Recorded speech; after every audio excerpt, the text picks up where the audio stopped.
Story time again today. The most wonderful egg in the world. It's written and illustrated by Helm Heim. Remember, written means it's the author, and illustrated means it's the pictures. Look at those chickens! The most wonderful egg in the world. Uh-oh, there's a fox. Once upon a time, a long time ago, 3 hens were quarreling about which of them was the most beautiful. Quarreling, that means fighting. Dottie had the most beautiful feathers. Stalky had the most beautiful legs. And Plumie had the most beautiful crest. Since they could not settle their quarrel among themselves, they decided to ask the king for his advice. What you can do is more important than what you look like, said the king. Whichever one of you lays the most wonderful egg, I will make you a princess. He went out into the palace park, followed by all the hens in his kingdom. Dottie preened her beautiful feathers before settling herself in the wet grass. It was not long before she cackled, stood up, and stepped aside. Everyone was speechless. There lay an egg, snow white, spotless, and perfectly shaped, the eggshell shimmering like polished marble. "This is the most perfect egg I have ever seen," cried the king, and all the hens nodded. Then it was Stalky's turn. Everyone felt a little sorry for her. They knew she could not lay a more perfect egg. It was impossible. After 10 minutes, Stalky cackled, got up, stretched her legs, and proudly into the morning sun. The king clapped his hands for joy. There lay an egg of such size and weight that even an ostrich would have been jealous. "This is the biggest egg I have ever seen," cried the king, and all the hens nodded. While they were still nodding, Plumie settled herself carefully on the ground. Everyone felt extremely sorry for her. They knew she could not lay a more perfect or bigger egg. It was unthinkable. Modestly, with cast down eyes, she sat there. Then, with only a small cackle, she got up and revealed an egg that would be talked about for 100 years. Before them lay a square egg.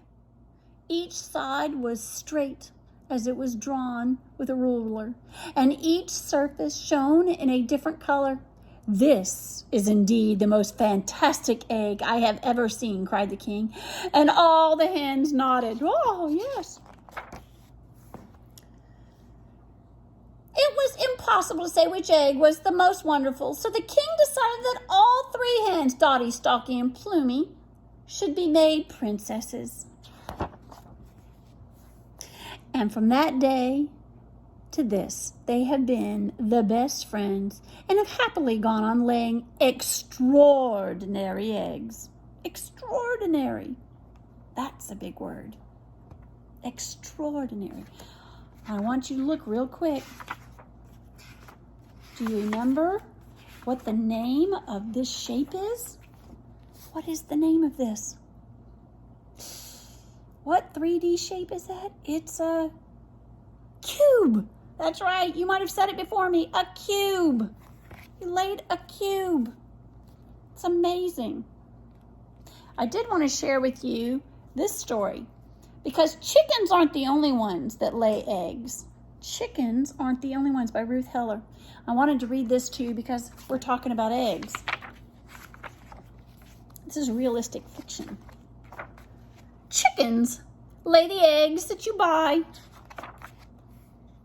The eggs you boil or fry or die. Or leave alone and you can see what grows inside naturally. Chickens aren't the only ones. Every bird, wild or tame, does the same. The ostrich lays the largest egg, and the hummingbird the smallest. I can't even find it on there, it's so small. But chickens aren't the only ones. Most snakes lay eggs, and lizards too, and crocodiles and turtles too. And dinosaurs who are extinct, but they were reptiles too. Frogs and toads and salamanders lay eggs, and when they hatch, they're tadpoles who grow legs and climb on lily pads just like their mom and dad. And they don't have claws and scaly skins. They are called amphibians. Fish lay eggs, float up to the surface, and sink to the bottom of the ocean floor. This mother seahorse lays her eggs into her father's pouch, and he keeps them until they hatch. And then he's through. I think that's kind of nice of him, don't you?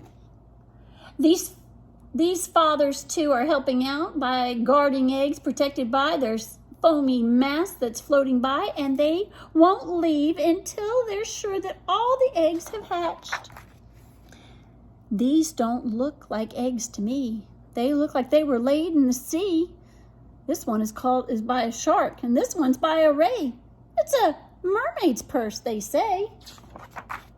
The octopus is said to shed 100,000 eggs and then hang them up in string attached to rocks or in caves. Wow. The moon sail's eggs are mixed with sand to form this collar-looking band. Now, spiders wrap their eggs in sacks, and snails, you know, are very slow. But they lay eggs that hatch and grow, and so do insects who have 6 legs and lay many different kinds of eggs. This one will hatch into a caterpillar who will grow and grow and grow and climb up and change into this, a chrysalis. And then once more, one summer morn, that's how a butterfly is born. Animals with fur or hair who nurse their youngs and don't lay eggs, those are called mammals. But these are 2 exceptions. They live in Australia. The spiny anteater and the duck-billed platypus, they lay eggs too. Chickens aren't the only ones. There's no more to discuss. Everyone who lays an egg is oviparous. Look at that word. Oviparous. Oviparous. Animals who don't lay eggs have babies born alive and well, but that's another tale to tell. Oviparous. We're going to talk about books will all have oviparous animals in it. Bye.